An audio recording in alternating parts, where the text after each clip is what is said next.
ainda assim, como lá em Israel, hoje a gente vê quase que o mesmo se repetindo. Não tem Moisés mais, talvez seja por isso, mas mesmo com Moisés já tinha.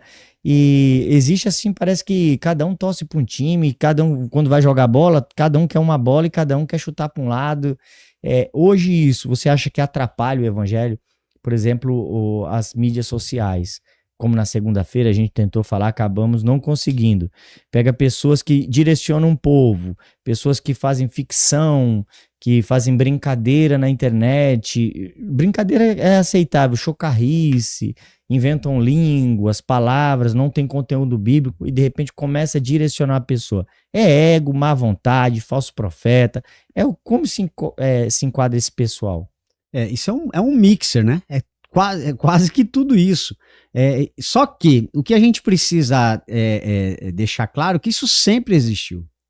O diferencial hoje é a internet, que dá voz, como já foi falado, aos ignorantes, os idiotas, né? E os interesseiros, os trapaceiros, enfim. Então a internet dá voz para todo mundo e para aqueles que querem se comunicar, né? Na parábola que Jesus falou, vou responder, mas já falando do final da coisa, né? Vai ter desculpa para poder dizer para Deus, não, eu fui mal orientado. Ó, a gente falou de Moisés, a gente tem Moisés até hoje. Quando Jesus dá aquela parábola do rico e do Lázaro, né? E na própria parábola, Jesus falando, né, que o pai Abraão disse, não, vai sair dos mortos para ir lá falar que isso tudo é perdição?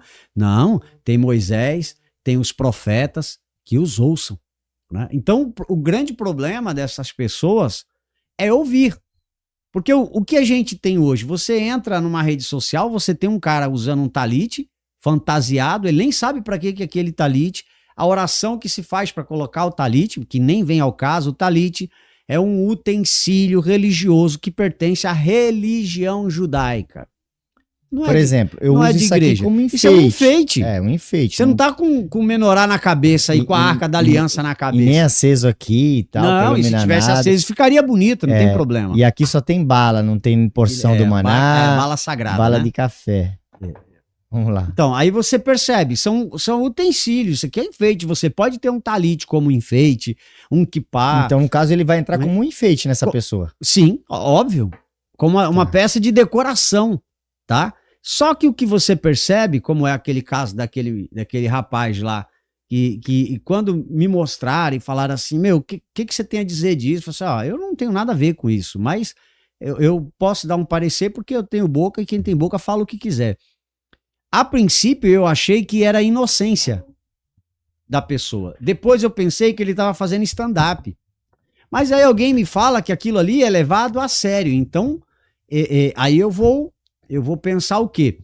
Ou é má fé, ou é ignorância, né? Não tenha dúvida disso, porque cegos guiando cegos, disse Jesus.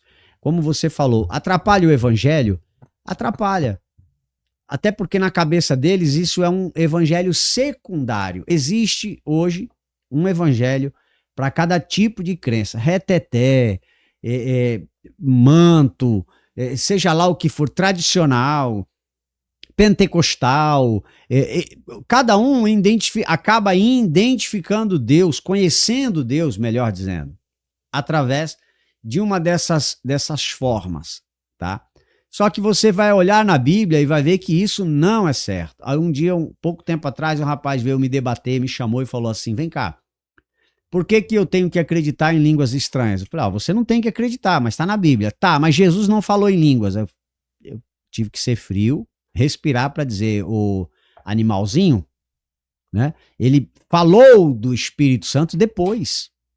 Ele falou da vinda do Espírito Santo depois.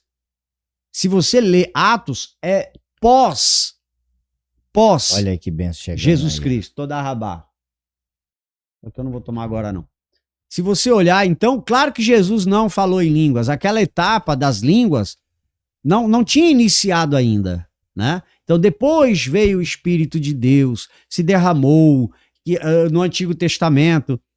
Você crê em línguas? Era isolado. Eu sou pentecostal. Pentecostal é quem crê em línguas.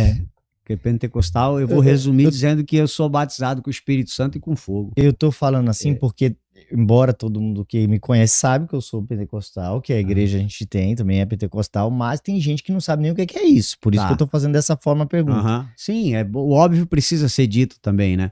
E aí você percebe, o que a gente acaba percebendo, que essa salada, essa bagunça, isso é bagunça, isso aí não tem nada de Deus, tá?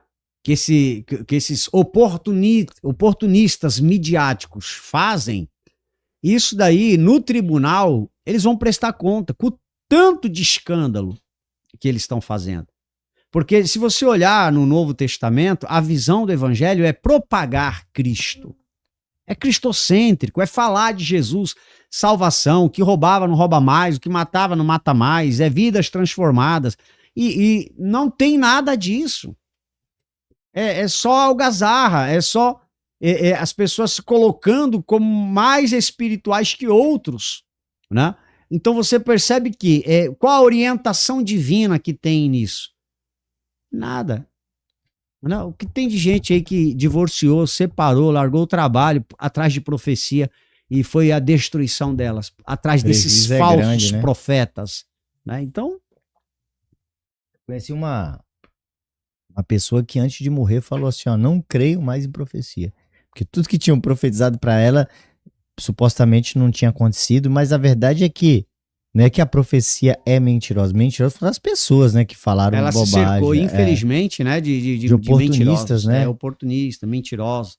Porque tem muita gente séria, usada por Deus para profetizar, usada em revelação, gente que paga preço, que tem vida casta, que leva o evangelho a sério.